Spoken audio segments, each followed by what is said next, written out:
Cette fois, j'ai pas de canette de Monster, je peux pas faire la même blague. Ouais. Tu fais l'intro cette fois? Mais ça tourne là? Ouais, ça tourne, ouais.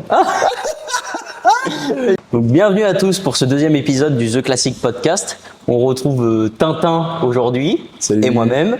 Comment ça va Tintin? Ça va, il fait un peu chaud. Ouais. Mais je me plaindrai pas vu qu'il y a quelques semaines, je me plaignais du mauvais temps de la Belgique, alors je vais pas pleurer. Hein. On va pas se mentir, c'est pas plus mal d'avoir chaud. Ah ben personnellement, je préfère. Faut juste une bonne clim, Ouais. parce que sinon les nuits sont très nuits sont humides. rades. Ah ben laisse tomber mec. Hein.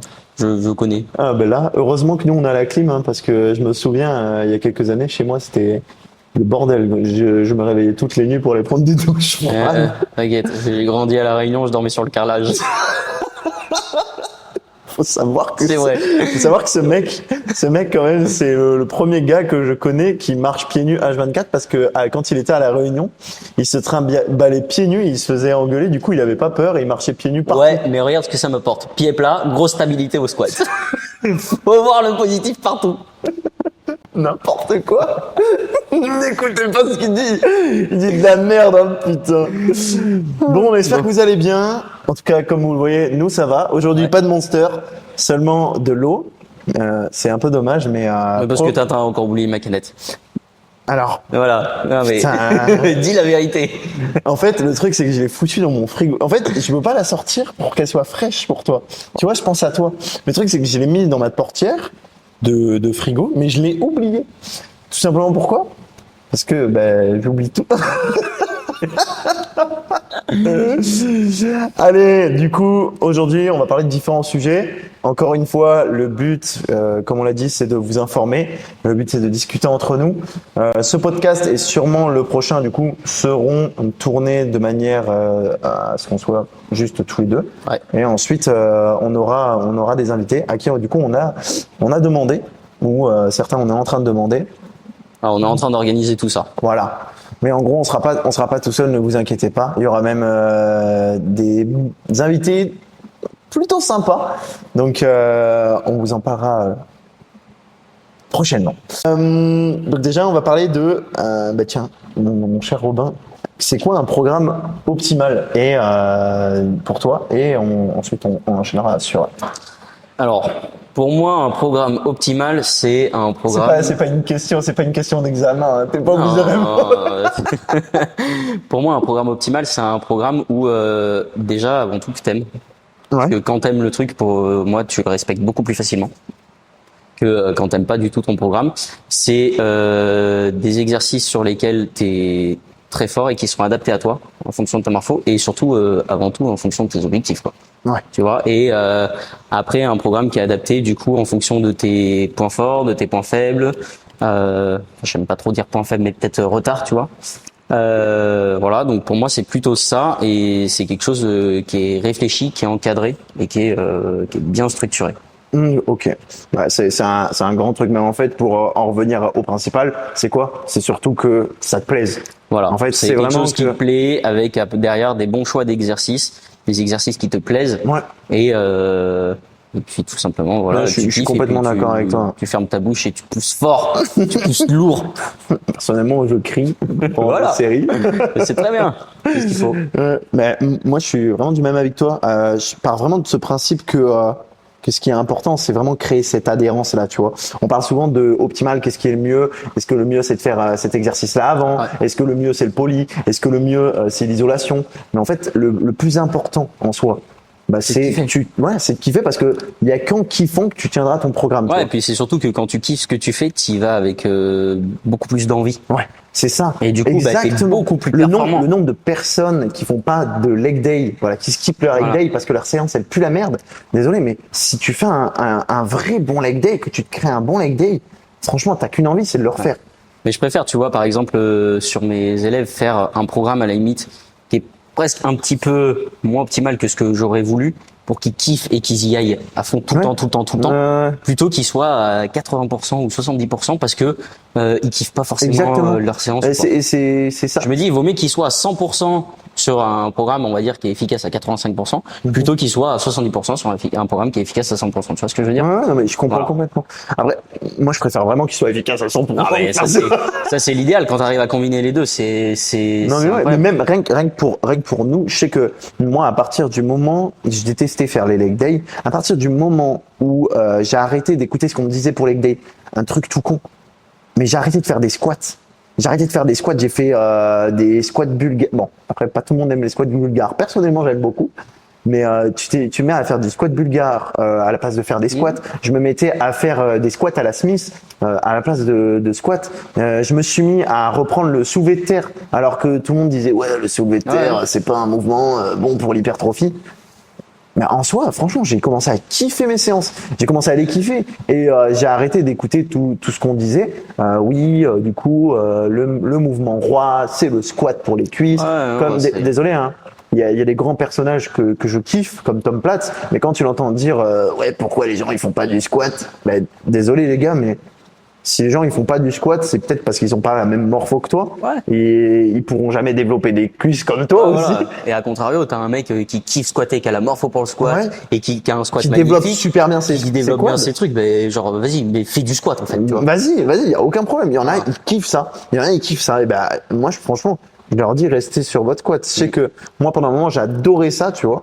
J'adorais ça et j'étais très content de le faire. Ah, moi pareil, il y a un moment j'ai adoré, puis après quand j'ai découvert le squat à la Smith, alors là je suis tombé fou amoureux. Et toi, du coup, toi, on n'en parle pas assez de ton utilisation de la Smith, mais je sais pas si vous savez comment il met ses élastiques, mais on dirait MacGyver, hein, vraiment le mec il a ses élastiques, ok là pour la tension là et tout. C'est incroyable, mais en vrai tu kiffes au moins. Ah, mais j'adore. Tu sais que toi en plus t'as toujours des douleurs à la hanche, c'est ça? Hein? Ça va. C'est plus quand je me cogne dans quelque chose ou quoi, là ça va. Mais fut une époque où j'avais des très très grosses douleurs à cause d'une opération, et du coup fallait vraiment que je fasse entre guillemets un peu attention. Et là ça va. Bon bah voilà.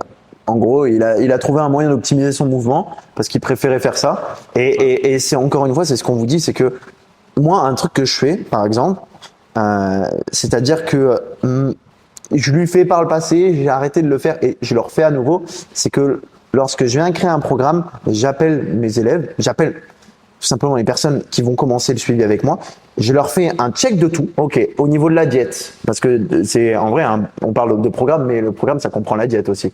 Ok, déjà, au niveau de la diète, est-ce que ça va? Est-ce que les aliments te conviennent? Tu penses que tu peux faire ça? Moi en plus, je suis beaucoup dans le libre dans la diète, c'est-à-dire beaucoup d'équivalence en termes de. Déjà, moi, je mets légumes pour tous les légumes. Je vais pas mettre un légume spécifique. Pareil pour les fruits. Bon, voilà, moi, c'est pareil, je vais mettre un groupe, tu vois, je vais leur dire, dans les légumes ou quoi, il y a ça. Et dans les glucides, pareil. Et puis après, tu choisis, tu vois, à part sur une prépa, c'est pas ça qui va. Exactement. C'est pas ça qui va. Et puis même, justement, ça peut aider. Voilà. Moi, je dis beaucoup de varier, tu vois. Ouais. Je dis varier, gardez pas tout le temps le même truc, gardez pas tout le temps les mêmes fruits. Ok, c'est cool la banane, mais il y a plein d'autres fruits, pareil. Et c'est cool de manger.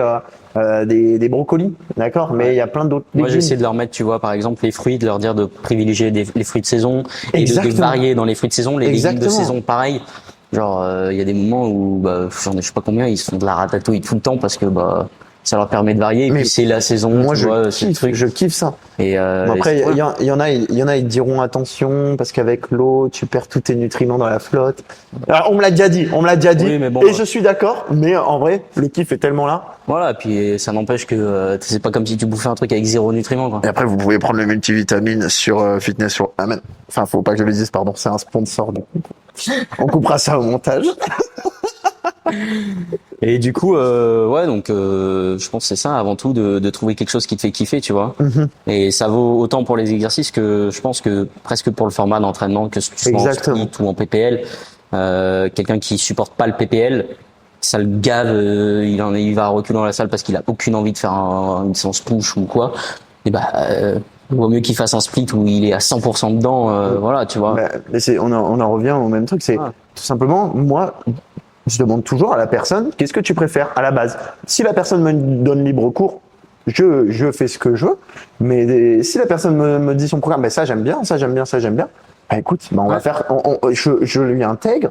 Et puis si jamais ensuite, quand on s'appelle, je vois, elle me dit, bah là, je préférais faire ça. Au niveau de l'organisation, je préférais faire ça. Tu vois, bah finalement, en fait, je m'entraîne plus à cette heure-là. Bah écoute, pas de problème, on change tout ça. Et moi, il y a aucun souci. Le but, de toute façon, c'est que dans les premiers mois, c'est quoi? C'est que l'entraînement, ça ne vienne pas vous casser les gnocchis, clairement. C'est que ce soit simple et que vous kiffiez vous entraîner. Pareil, vous kiffiez votre diète.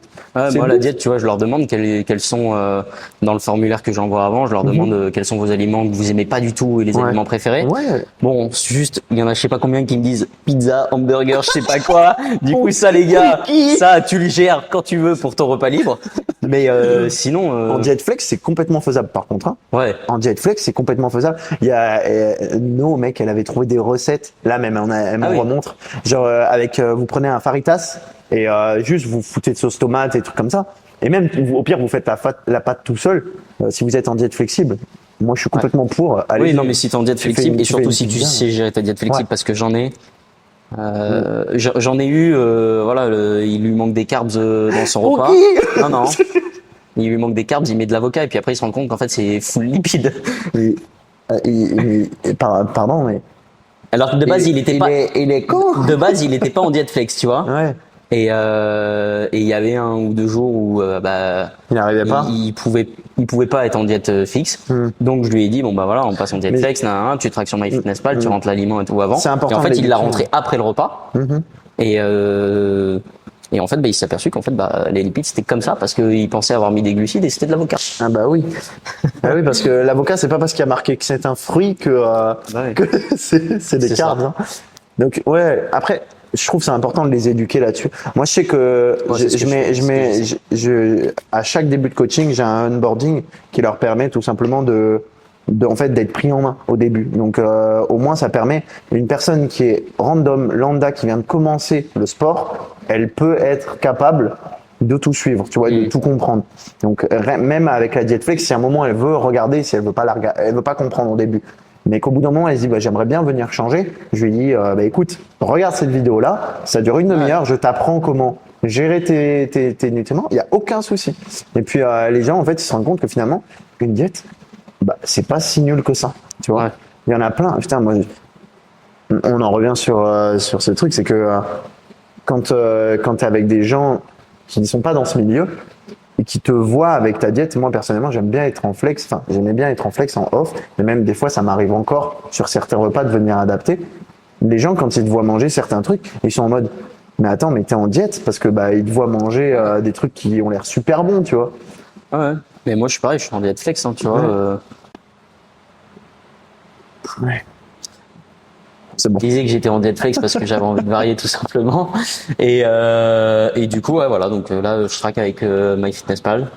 Et je suis à 3000 cal et puis je traque et puis ça me permet de varier beaucoup, quoi, tu vois. Je sais juste que moi, je suis assez bas en fat. Ouais. Donc, je privilégie d'abord mes aliments avec les carbs. Parce que les prods, j'ai jamais de difficulté à les atteindre. Je trouve que les protéines, c'est limite le plus facile à atteindre. Franchement, ouais. Et après, par contre, ce qui est dur, c'est à la limite, c'est les carbs, quoi. Suivant comment t'es dans ta diète. Moi, qui suis bas en fat, le plus dur pour moi, c'est de choper des carbs. Ok. En vrai, il y a des trucs qui sont. Moi, je trouve il y a des super bons remèdes pour ça. Hein. Ah, c'est clair. Le mieux, c'est les trucs liquides. Ouais. Vraiment, si t'es en manque de carbs, après, est-ce que c'est le top, tu vois? Je sais qu'il y a Lucas Gouy qui fonctionne beaucoup comme ça, avec jus d'orange et tout, mais abusé, lui, par contre. Ouais. Lui, c'est aberrant. Ouais, mais là, dans sa dernière vidéo, c'est du candy up. Putain. Sauf que, en vrai, mais mine de rien, le mec, en fait, il est, après, pareil, lui, il a un hit monstrueux parce qu'il est minimum à 20 000 pas par jour. Toute l'année. Ouais. Et puis pourquoi il marche de ouf comme ça d'ailleurs? Parce que en fait lui c'est ce qui lui permet d'être assez haut en calories, tu vois. Ouais. Mais pareil, il traque rien. Hein. Il traque pas. Ah ouais. Il disait qu'il traquait pas dans ses vidéos et par contre au final en fait le physique qui sort en ce moment, on va pas se mentir. Il est toujours hyper sec. Il est toujours très bien. Lui et son pote Antoine. Ouais. Antoine pour le coup lui il disait qu'il traquait, mais par contre non, ils sont très très bien. Lui en fait ils sont d'abord en priorité sur les sur les macros, etc. Après, quand il est chez lui, c'est un peu différent. Là, tu vois, la vidéo, il boit du Candy Up, c'est quand il est en déplacement à Bordeaux, il galère à avoir un peu de carbs et tout, donc il a fait rentrer des carbs faciles parce qu'il avait plus le temps. Ouais. Mais sinon, de manière générale, il y a une époque où effectivement, il fonctionnait, il rajoutait du jus d'orange et tout quand il faisait ses masses, Ouais, parce qu'il était à 4005 ou 4700 Mais calories. après, je crois qu'il il avait un souci aussi niveau organisation. Je crois en gros, il prenait presque toutes ses cales le soir. C'était aberrant. Ouais, il avait beaucoup de cales le soir. Mais maintenant, c'est quand tu regardes un peu, c'est plus brut quand même, tu vois. Là, il boit pas du Candy Up H24, quoi, tu vois. Là, c'était parce que il était en déplacement et tout, mais moi-même, ça m'est arrivé d'être en déplacement et d'avoir besoin de carbs liquides. J'avais pas forcément faim. Ouais, le truc, c'est que ça montre pas forcément le bon exemple pour certains trucs, mais le truc, c'est que le mec, ce qui est cool, c'est que c'est un gars qui s'entraîne depuis des années. Et en fait, le truc, c'est que, à contrario d'une personne qui a besoin de sécher, qui n'a jamais fait de sèche, voilà, comment s'appelle le sport, pour le coup, si elle fait ça pendant 10 jours, alors que ça fait un mois qu'elle a commencé sa diète, ça fait quand même 30%, 30% du truc, 33%.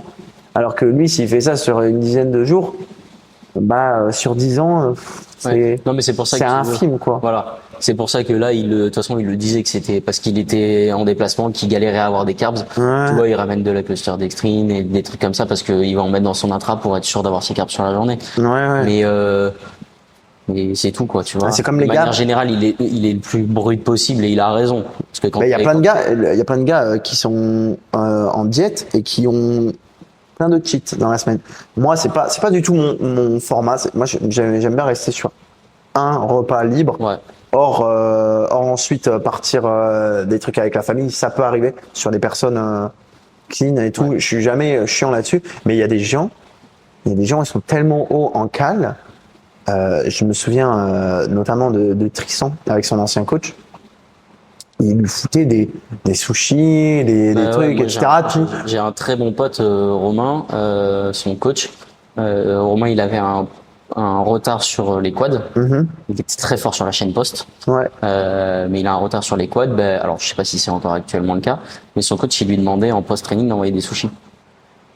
Après, c'est différent.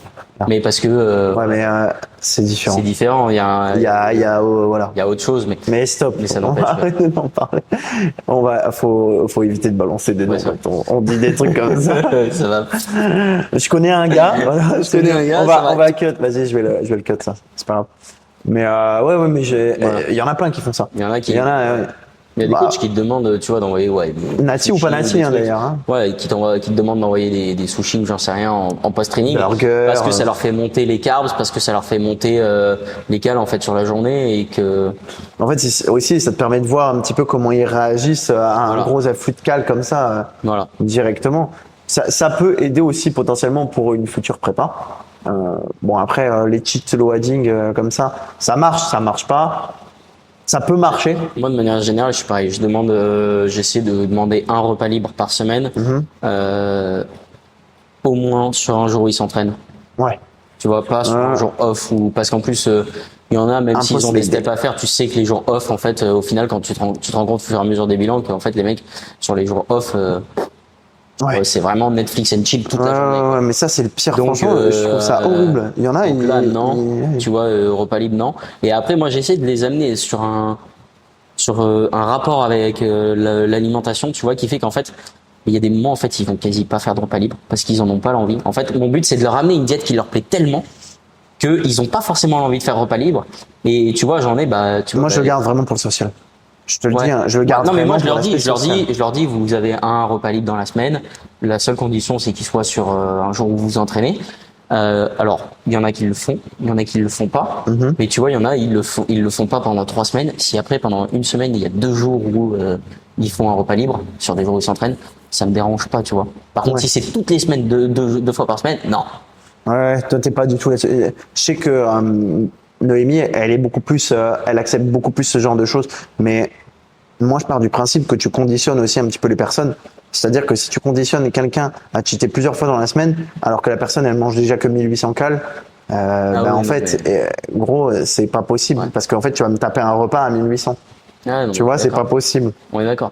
En fait, c'est comme si tu avais fait pas une diète sur 7 jours, mais tu avais fait une diète sur 9. Après, ouais, après, pour le coup, ça va dépendre aussi de la personne, tu vois. Oui. Mais, Oui, ça dépend de la personne. Il y en a que j'accepte, tu vois, quand j'en ai qui sont à un haut total calorique, je sais que un de leurs repas, c'est l'équivalent d'un cheat. Mais vas-y, gros. Vas-y, je sais que là, l'appétit galère, tu vois. On a du mal à pousser les calories. Vas-y. oui. Vas-y, le mec, c'est pas Bibendum. Vas-y. Moi, juste sur le tout début d'un coaching, tu vois.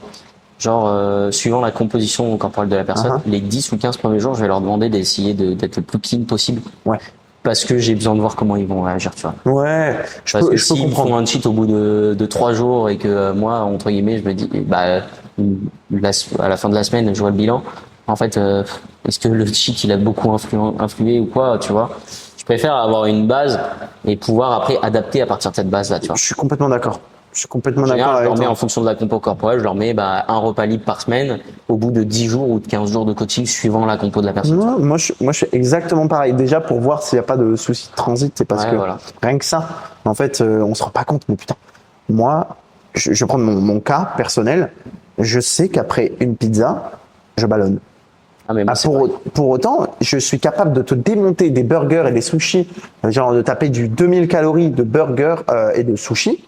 Mais après une pizza de 500 cales, je suis capable de ballonner. T'as des pizzas à 500 cales, toi? Faut que tu me dises où tu les prends. Ouais, alors, j'exagère. En fait, il mange 2 parts de pizza. Non, mais vraiment. Mais je suis d'accord. Moi, tu vois, je sais que, alors avec le temps, je l'ai remarqué, je sais que la pizza elle me ballonne à cause du blé. Le blé, je le tolère pas sous toutes ses formes et dans tous les aliments. Ouais, c'est fou. Je le tolère dans certains, tu vois, genre les wraps, ça passe. Mais tout ce qui est pâtes, c'est pareil, je vais être ballonné après. Tout ce qui est pizza, je vais être ballonné après, tu vois. Ouais, mais pour autant, moi, tu vois, le pain, j'ai pas de problème. Ouais, le pain, j'ai pas de problème. Ça passe, mais c'est moyen, tu vois. D'ailleurs, on parle de bouffe, mec, je crève la dalle. Moi, ça va, j'ai mangé avant le podcast, donc ça va. Putain. Mais ouais. Donc, on revient sur le fait qu'il faut que ça vous plaise, quoi. Ouais, c'est ça. Ensuite, bah, du coup, partons sur la suite. Toi, t'es plus. Tiens, quand t'as un gars qui vient te voir, qui te dit, bah, clairement, moi, je te laisse libre cours sur mon programme entraînement. Tu serais plus partant pour partir sur un split ou sur un full body ou un PPL? Ça va dépendre. Ou même un autre format, même s'il faut. Ça va vraiment dépendre déjà de la personne, de ses années d'expérience, de si elle sait mettre de l'intensité ou pas dans ses trainings, tu vois. Je suis fatigué, ça, mec. Si j'ai un nouveau coaching, qui est par exemple dans la même salle que moi, que j'ai vu plusieurs fois s'entraîner tout seul, et que je sais qu'il est capable de mettre une énorme intensité dans ses trainings, je prends l'exemple d'une fille que je vais peut-être avoir en coaching. Je sais qu'elle, j'ai rarement vu quelqu'un mettre autant d'intensité dans ses trainings. C'est qui? C'est une jeune qui vient le soir surtout. Qui a des gros quads? Ouais. Ok, je sais qui c'est. Je sais qui c'est, elle m'en a parlé, ta meilleure pote. Et pourtant, elle a jamais fait de quad de seuil. Ok. Elle a mis du leg extension, tu vois, toi qui l'as vu, elle a des gros quads. Ouais. Elle a mis du leg extension. Alors, j'ai jamais vu. J'ai jamais vu. J'ai juste entendu parler. Voilà, bah, il y a 3 semaines, elle a mis du leg extension dans son programme. Et elle avait des gros quads, tu vois. Ouais. Pour quelqu'un qui ne fait jamais les quads, elle avait des quads points forts de quelqu'un qui fait les quads. Tu vois ce que je veux dire? Sympa, tu fais quoi pour les quads? Du leg curl. Voilà. Et donc, ouais, elle, je sais par exemple qu'elle sait mettre de l'intensité. Je sais que si je l'ai en coaching à un moment, ben, je vais lui laisser des trainings avec haute intensité, très haute intensité, mais sur un débutant qui sait pas forcément s'entraîner, tu vois. Je vais plus avoir tendance à troquer un peu l'intensité pour mettre du volume. Après, quand je dis troquer l'intensité, c'est-à-dire que, en fait, je sais que comme il est débutant, il va avoir beaucoup de mal à aller très haut dans l'intensité. Ouais. Donc, je vais quand même sur le programme lui écrire qu'il est très haute intensité. Il aura beaucoup de volume parce qu'en fait, je sais que mine de rien, pour lui, il aura l'impression d'être, je sais pas, 0 RR ou 1 RR. En fait, en réalité, il sera 6, tu vois. Ouais. Donc, je sais que ça va se passer comme ça. Donc, j'adapte en fonction. Okay. Mais j'essaie quand même de lui incorporer, de lui dire, de le faire pousser, tu vois, à l'échec. Et au final, quand j'ai les retours, par exemple, vidéo, je leur demande pas mal de vidéos sur WhatsApp pour corriger et l'exécution et pour leur indiquer l'intensité, tu vois, s'ils respectent l'intensité. Et ben, quand ils sont écrits, par exemple, 0 RR, Et à un moment, je regarde la vidéo, je dis, mais en fait, là, t'es Tu genre. t'échauffes là. Là, Moi, j'aime bien leur dire, tu là, t'échauffes. là, pour moi, t'es genre 15 RIR, en fait. On n'est absolument pas sur une série effective. Moi, j'aime bien. Moi, je leur dis tout le en temps, général, tu du coup, t'échauffes. la technique, elle est nickel. Oui. Mais par contre, bah, je lui dis, en fait, t'es à, je sais pas, 80 kilos sur la barre weight thrust. Tu Bah, t'entraînes en fait, là ta série, elle doit être à 120, 130, je pense, tu vois. Ouais, c'est ça. Ouais, mais après, c'est encore une fois, on en revient sur. C'est très individuel. Ouais, c'est ça, mais plus que ça, c'est que la personne, en fait, elle va te dire, je peux pas faire plus, parce que, en fait, sur cet exo-là, elle a pas la force pour pouvoir stabiliser la barre, tu vois. Et du coup, moi, je sais qu'il y a certaines personnes, je le vois, quand ils galèrent sur certains exercices, alors que je sens qu'ils pourraient faire plus, je leur demande de revoir un petit peu soit leur technique à ce moment-là parce qu'il y a un souci ou que ça va venir, tu vois, ou sinon je leur mets plus de reps ou je leur mets des rest pauses ou je leur mets des drop sets. Je fais pareil. Voilà, ce genre de choses. Moi, c'est des trucs que j'aime bien mettre parce que je sais que la charge en elle-même, c'est le souci. C'est-à-dire que c'est trop lourd pour toutes ces structures. À ce moment-là, soit tu mets sur d'autres exos qui sont plus stables. Donc tu mets sur des exos stables. Par exemple, franchement, je trouve une barre à hip thrust, c'est chiant pour se stabiliser. Bah, c'est pour ça que moi, par exemple, tu vois, une débutante, le hip thrust, je vais lui mettre à la Smith. À la elle Smith a pas ou à de la notion de machine. stabilisation. Elle pose ses hanches là sous sa barre et puis en fait, à part pousser, elle a entre guillemets plus grand chose à faire, tu vois. Mais du coup, je vais faire ça et je vais souvent leur rajouter un peu de technique d'intensification sur certains groupes musculaires pour que tu vois elles aient aussi pas mal de sensations parce que mine de rien, c'est aussi quelque chose qui te fait adhérer à ton programme quand t'as des bonnes sensations sur les Tu m'étonnes, putain. moi, je sais que perso, sur un push, je kiffe avoir un pump de dingue. Ah bah ouais, tu m'étonnes, tu ressens de ta séance pec, t'as l'impression d'avoir du jus dans les pecs et qu'en fait t'as rien fait. Franchement, c'est insupportable. Non, je suis d'accord. Et ça, c'est un truc que j'ai revu un petit peu dans mon approche. C'est qu'avant, moi, c'était vraiment, non, peu importe. Je me disais tout le temps, peu importe la trajectoire, si la trajectoire à respecter pour le mouvement et que le mec va à l'échec, c'est bon. J'avais vraiment cette vision-là, tu vois. Pour moi, un mec qui fait un tirage, un arrow pull à la, comment ça s'appelle, à la poulie haute, pour moi, pour grand dorsal, il est obligé de sentir son grand dorsal parce que la trajectoire est bonne. S'il sent pas son grand dorsal, c'est pas grave. Dans tous les cas, la trajectoire est bonne. Et ben, j'ai vachement changé cette approche en me disant que certes, la personne, elle doit avoir normalement un ressenti parce que c'est censé être bon, mais si elle l'a pas, c'est peut-être à cause de quoi? Tout simplement que la charge est trop lourde. En fait, la machine, elle est juste pas adaptée pour faire ce genre d'exo, tu vois. Et c'est là où justement, je le disais tout à l'heure avant que ça coupe, enfin quand ça a coupé, mais c'est qu'il y a c'est pas forcément qu'il y a des mauvais exercices ou qu'il y a des mauvais exos, c'est qu'en fait toutes les machines ne sont pas adaptées pour toutes les tranches de répétition. Je vais reprendre l'exemple que je donnais tout à l'heure sur l'incliné hammer chest en bas là, sur du 8-10 reps. Allez savoir pourquoi. Lorsque vous descendez en dessous de 10 répétitions, ressentir ces pecs. En tout cas, si vous n'avez pas les pecs en point fort, que à chaque fois que vous faites un mouvement, vous sollicitez, vous n'arrivez pas à solliciter vos pecs. Il y en a, ils font du développé militaire, ils sollicitent leur haute pec. Voilà, vous êtes trop fort, bravo les gars, je suis jaloux. Tout simplement sur une machine comme ça, en dessous de 10 répétitions, solliciter ses pecs, c'est très compliqué. Et c'est comme tout. T'as des pecs deck, tu vas essayer de forcer sur du lourd, tu vas pas y arriver. Sur des mouvements de bras, c'est la même chose. Tu vas essayer de faire du lourd, tu vas pas sentir tes bras. À ce moment-là, c'est juste que c'est peut-être pas la tranche adaptée pour ce genre d'exo. Et c'est la même chose pour certaines poulies qui sont complètement éclatées. Vous allez faire du 15-20, ça va se passer nickel. Vous allez faire du 10-15, trop lourd. Trop lourd, impossible. Et du coup, c'est pour ça à ce moment, il faut essayer de se remettre dans le truc. Ok, écoute, j'arrive pas à solliciter mes pecs sur des séries lourdes sur cet exo-là. Peut-être que je devrais changer d'exo. Donc, tu essayes de trouver une machine qui te permette de solliciter ton grand pectoral sur cet exo. Et si tu n'arrives pas à trouver, écoute, tu élargis un petit peu plus ta tranche de répétition. Au lieu de faire du 6 à 8, pourtant que tu aimes bien pousser lourd, très bien, tu vas passer sur un exo où tu vas faire du 10 à 15 par exemple. C'est pour ça que moi, tu vois, sur les coachings que j'ai qui sont ici, je connais bien les tranches de répétition parce que je connais bien les machines. Ouais, c'est ça. Mais par exemple, quelqu'un qui est à Basic Fit, je m'entraîne plus du tout à Basic Fit depuis des années, les tranches de répétition elles vont être beaucoup plus larges. Tu vois, au lieu d'être sur du 8 à 12, par exemple, ça va être du 8 à 15. Ouais. Parce que de toute façon, ça va. Là, c'est une grande tranche de répétition. Moi, c'est rare quand je mets une aussi grande tranche. Mais je sais que ça m'arrive aussi de mettre des tranches par moment, oui, 10-15, t'as 5 crêpes en fait entre. Moi, ça va souvent m'arriver de base de mettre à peu près 5 crêpes, tu vois, une fourchette, il y a 5 crêpes après. Mais il y a des trucs, ça me dérange pas de mettre 8 à 15, tu vois. De toute façon, je sais que sur le long terme, en fait, ça va progresser, tu vois. Exactement. Elles vont soit augmenter la charge en faisant plus de reps, soit augmenter la charge en physique, tu vois ce que je veux dire. Ah non, mais bien sûr. Donc dans tous les cas, en fait, ce qu'il faut se dire, c'est que l'exercice ne sera pas forcément mauvais, c'est peut-être juste vous n'êtes pas encore adapté à la machine ou la machine n'est pas du tout adaptée à vous et à ce moment-là, changer l'exercice ou changer de tranche de répétition, ça c'est pas mal à faire et à prendre en compte. Mais du coup, on en était à la base, split, PPL, etc. On revient dessus. Donc, ça tu va. Tu fatigues un petit peu, je sens que tu. Non, ça va T'es sûr dépendre. Moi, oui. Ça va vraiment dépendre de la personne, de ce qu'elle kiffe faire à l'entraînement ou pas. Mais quelqu'un qui a toujours été habitué à s'entraîner en split, qui supporte pas le PPL, pour moi, c'est pas optimal de le mettre en PPL. Et s'il aime pas derrière son programme, il va pas être performant sur ses séries, il va pas kiffer ses séances.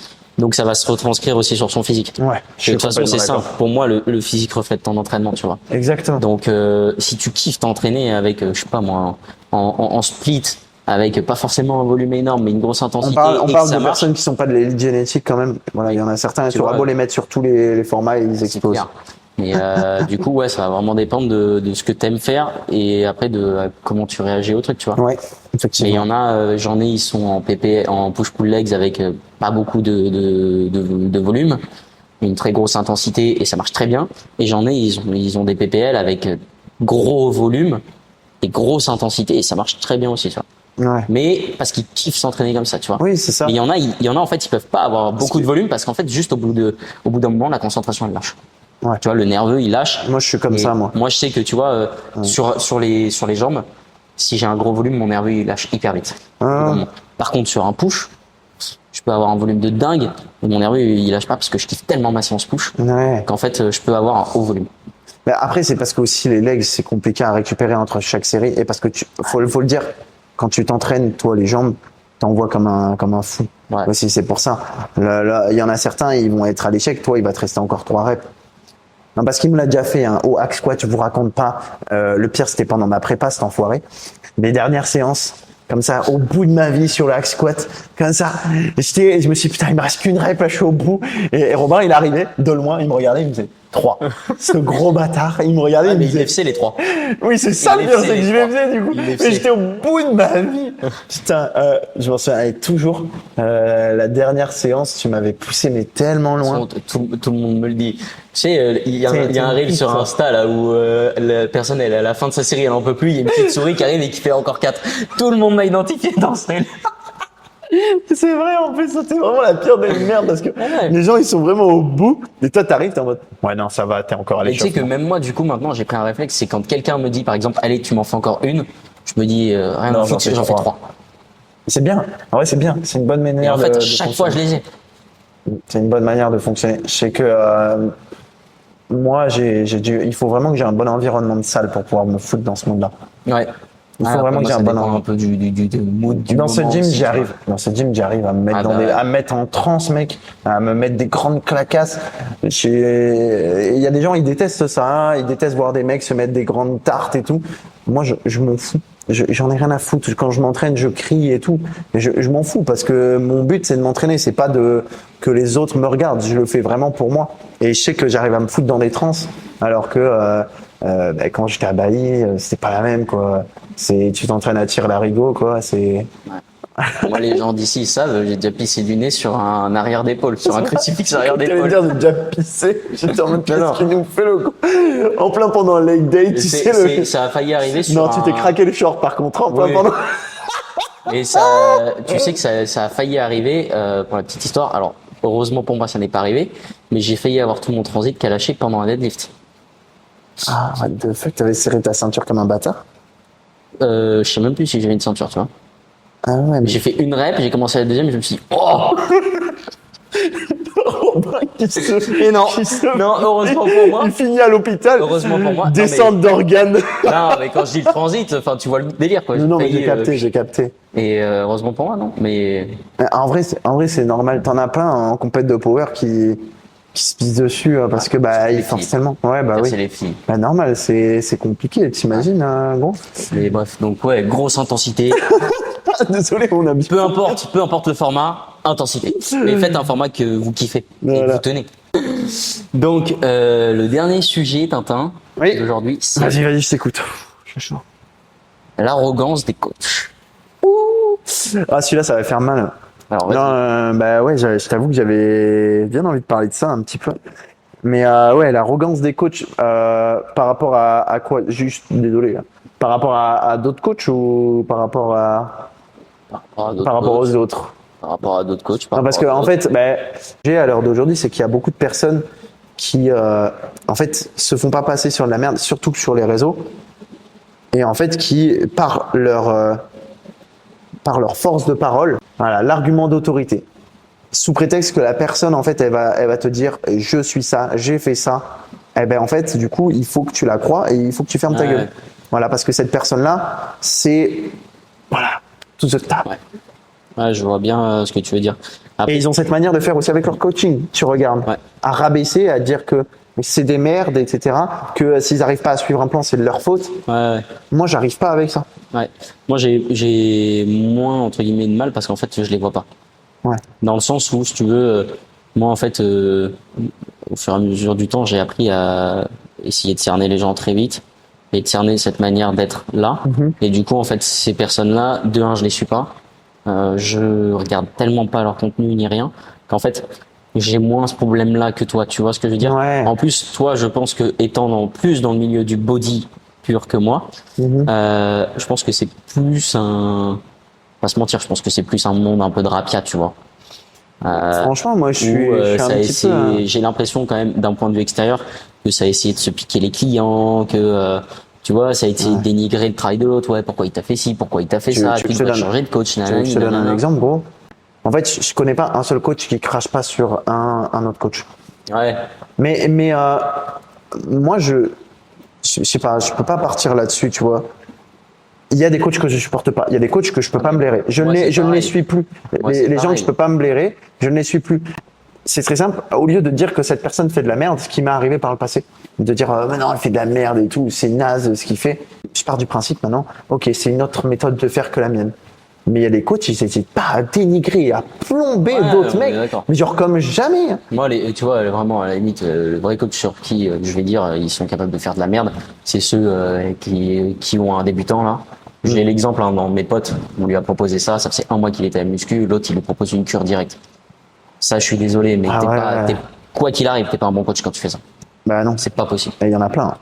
Oh, il y en a plein qui donnent des trucs à leurs élèves. Tu vois, à la limite, c'est ces trucs-là qui vont qui vont le plus. En fait, c'est quand tu sors de l'éthique.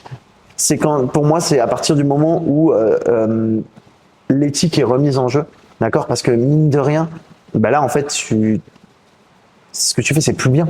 En fait, c'est plus bien. Là, c'est clairement, en fait, tu prends les gens pour des pigeons. Et avant tout, être coach, je pense que moi, c'est comme ça que je le vois. C'est plus être un guide pour la personne. Et moi, c'est comme ça que je vois le coaching. Moi, j'essaie d'être hyper bienveillant avec mes clients, tu vois. Et d'être là, en fait, de les accompagner. Vraiment, tu vois, moi, je leur file un plan, je les accompagne, mais je suis un guide et c'est eux qui marchent vers leur objectif, tu vois. Par contre, les gens qui sont là et qui sortent de ce côté-là, de ce principe-là. Et en plus, nous, les coachs, je pense qu'avant tout, on a un fort impact sur la santé des gens. Et donc, les gens qui sortent de ce truc-là et qui proposent typiquement, par exemple, je sais pas, un mec qui propose une cure à son élève, ça fait 1 mois que le mec il vient à la salle. Il n'a jamais eu de diète, il n'a jamais eu d'entraînement avant, c'est le tout début de sa vie qu'il fait du sport, tu vois. En fait, c'est comme les gars qui chargent leurs athlètes meufs pour leur première compète. J'ai des noms directement qui me viennent, mais après j'ai envie de dire, si c'est le client qui demande ça, c'est autre chose. Je crois que ton micro il se barre un petit peu. Si c'est le client qui demande ça, c'est autre chose, mais Ah oui, mais même que le client te demande, et c'est encore une fois, c'est où est ta morale, tu vois. Voilà. Où est ta morale? Moi personnellement, on m'a déjà demandé, alors que genre j'avais commencé la chimie, alors que je ne coachais personne qui était sous chimie à ce moment-là, si je pouvais prendre, tu vois, enfin si je pouvais prendre la personne et lui faire un cycle. Je lui ai clairement dit à la personne, désolé, je ne gère pas ça. Ouais. Je ne gère pas ça. C'est pas du tout mon domaine. Je ne serais pas capable de le faire pour toi. Comme moi. Clairement. Moi, j'ai déjà des personnes qui m'ont approché, qui touchent à des trucs ou qui vont toucher et qui veulent toucher. Mais clairement, en fait, déjà, moi, j'ai jamais rien pris, donc en fait, je suis pas apte à savoir ce que ça crée sur ton corps. Déjà, il y a ça. De deux, je connais quelques trucs, mais par curiosité, tu vois, je me suis jamais réellement penché sur le sujet parce que j'envisage pas de le faire, tu vois. Oui, parce que ça ne t'intéresse pas. Parce que je pense que déjà, il y a des gens qui sont bien plus à l'aise avec ça que moi. Et ouais, parce que ça m'intéresse pas et parce que pour moi, personnellement, de ce que je veux transmettre dans mon coaching, c'est pas ce que je veux. Non, mais je comprends. Et je comprends complètement. Et moi, personnellement, je mets beaucoup plus en avant le naturel. Après, actuellement, voilà, je coach des personnes qui, du coup, sont. Après, c'est plus un arrangement entre eux et moi. Ils en ont conscience. Et du coup, bah, c'est plus ça. Je prends pas de personnes que je ne connais pas, tout simplement, là-dedans.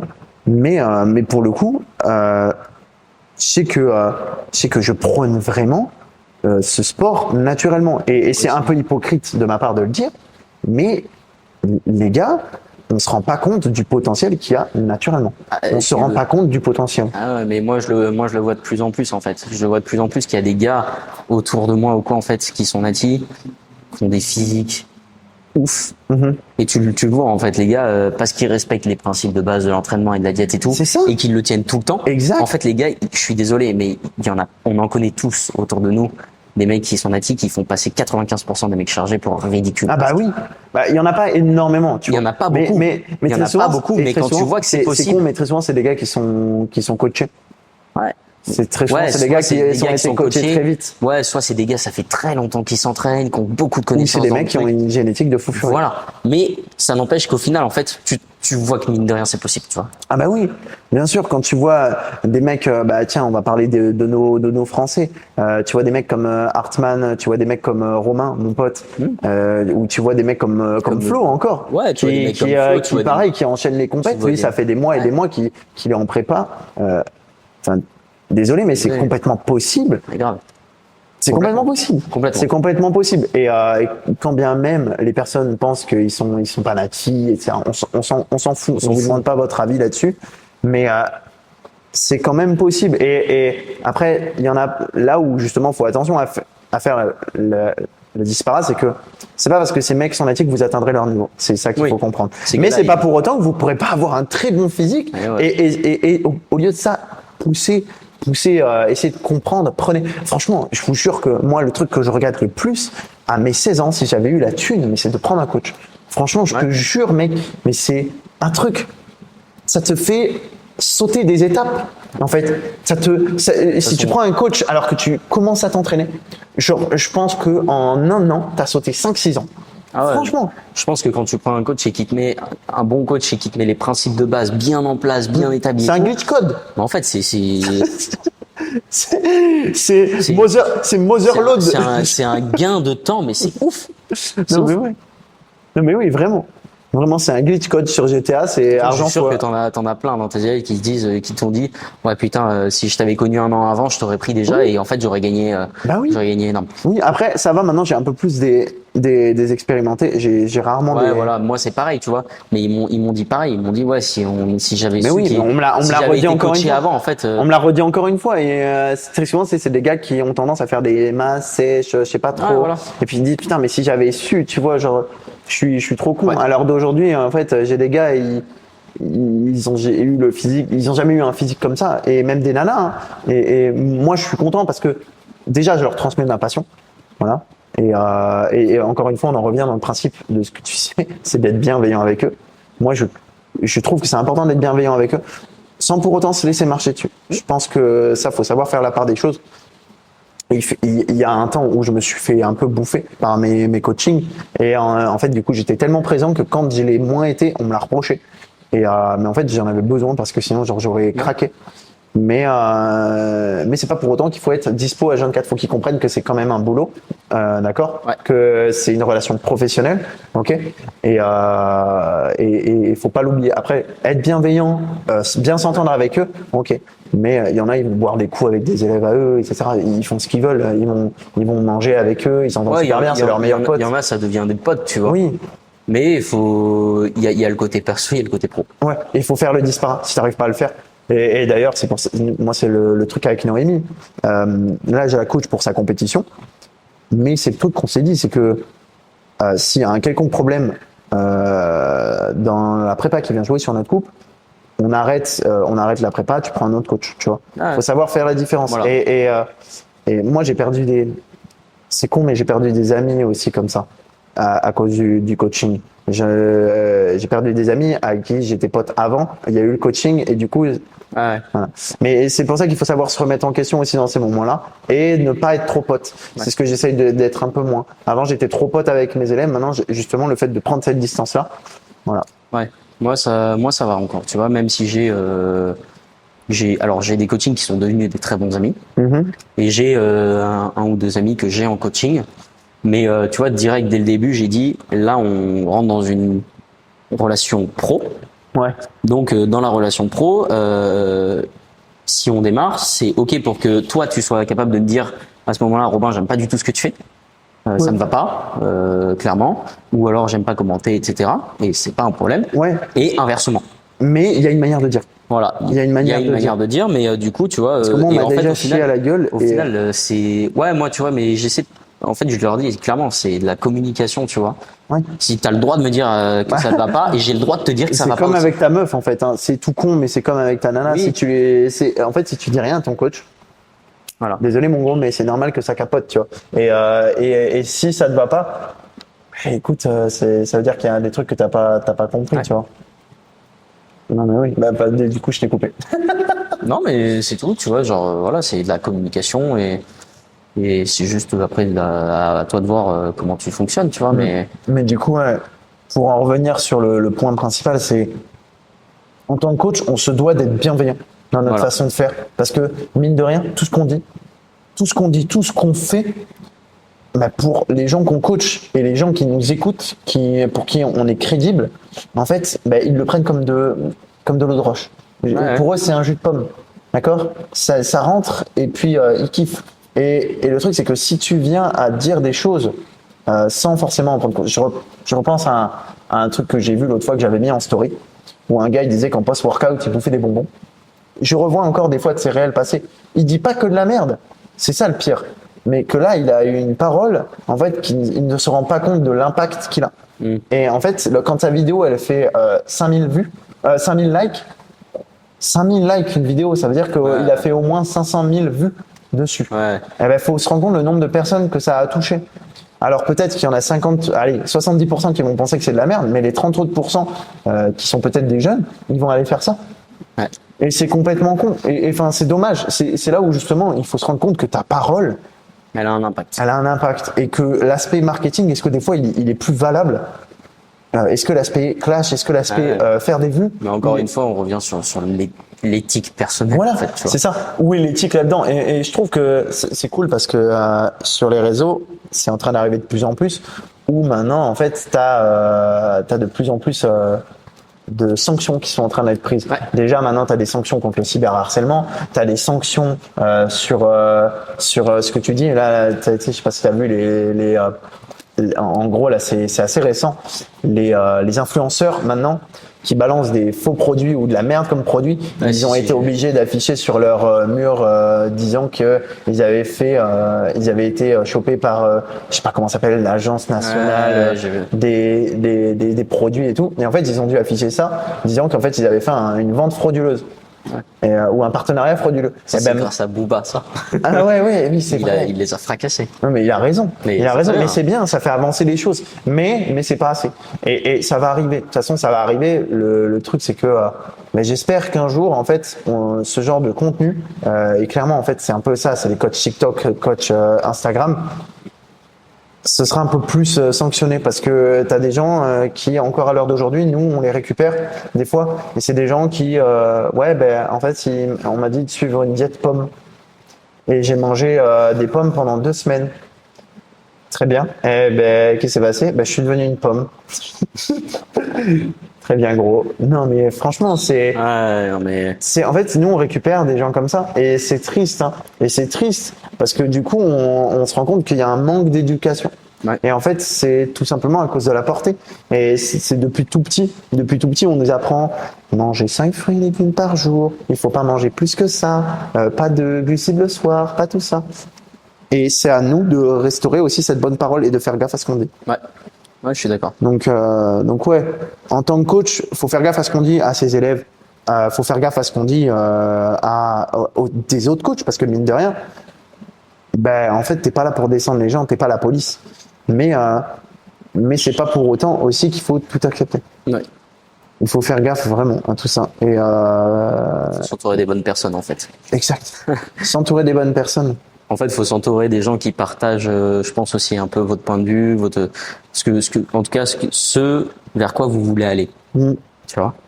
Je pense que c'est ça aussi. Je suis complètement d'accord. Mais je crois qu'on en a fini. Voilà. Je pense que la morale, elle est là. Ouais, la morale, elle est là. Entourez-vous des bonnes personnes. Des personnes qui sont bienveillantes avec vous. Et prenez un coaching avec Robin. Ouais, parce que lui, il a 3 élèves. Non, je rigole. Non, on va vous êtes libre de prendre qui vous voulez en coach parmi nous deux. Uniquement nous. Non, mais voilà. Voilà. Vous des personnes. Et pour les coachs, faites attention à ce que vous dites. Peu importe qui vous êtes sur les réseaux sociaux, que vous ayez 100 000, 200 000 abonnés, justement. Plus vous avez d'audience, plus vous avez une grosse portée. Et je pense que c'est là où justement faut encore plus tempérer ses mots, tempérer ses propos. D'accord? C'est pas parce qu'une étude elle a dit ça, c'est pas parce qu'une étude elle a dit qu'il fallait lever les jambes en l'air et faire des roulades pour prendre du muscle qu'il faut la mettre en avant. Il faut tempérer vraiment ses propos et se rendre compte aussi de l'impact qu'on a. Faire attention à la portée de ses mots en fait. Et sur ce, peace. Bisous Robin. Au revoir pour le prochain épisode. Au revoir.